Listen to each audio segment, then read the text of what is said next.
ChronoBlade doesn't muck about. It's a big, violent brawler that sits squarely in the mid-core range of mobile entertainment, although you shouldn't let that put you off too much. It looks gorgeous, there's plenty of punching, and 4 different characters to choose from as well.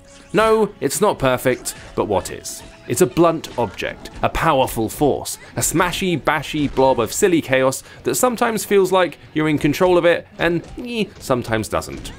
Set in a dismal, mythological future, you're humanity's last hope in a war against evil robot aliens. It's up to you to punch, kick, and slash them in the face till they fall over. The violence here is surprisingly robust. Levels are cut into bouts of action that have walls dividing sections and monsters spewing forth. Batter them all to death and you'll move on to the next section. Rinse, repeat, big boss, rewards. It's a familiar rhythm. And if you're groaning at the thought of this, then this definitely is not the game for you.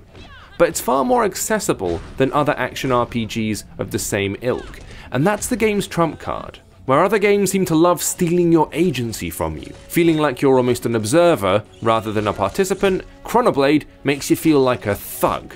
Your attacks have weight, and even though it's unlikely you're going to be in trouble for the first few hours, trying to get through levels without taking a hit does require some skill.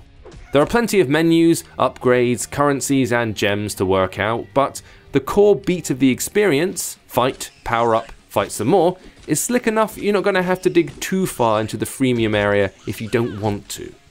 It's not the sort of game where you're going to be perfecting combos and dancing away from attacks with elegant grace, but the button mashing is slightly better than some of its peers, and that makes for a more rounded experience. Not that there aren't problems, of course.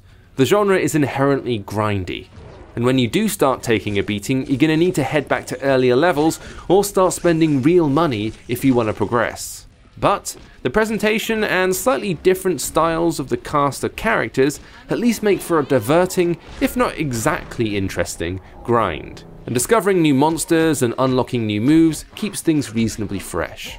Naturally, there are far too many buttons clustered into the corner of the screen, making mispresses all too easy. But it's part of the genre, what do you expect? Where other games might have heart, this one has big punching fists, and swords, and hammer hands. But while it's never going to stick in the memory like the side-scrolling brawlers of yore, there are far worse ways that you could spend your time.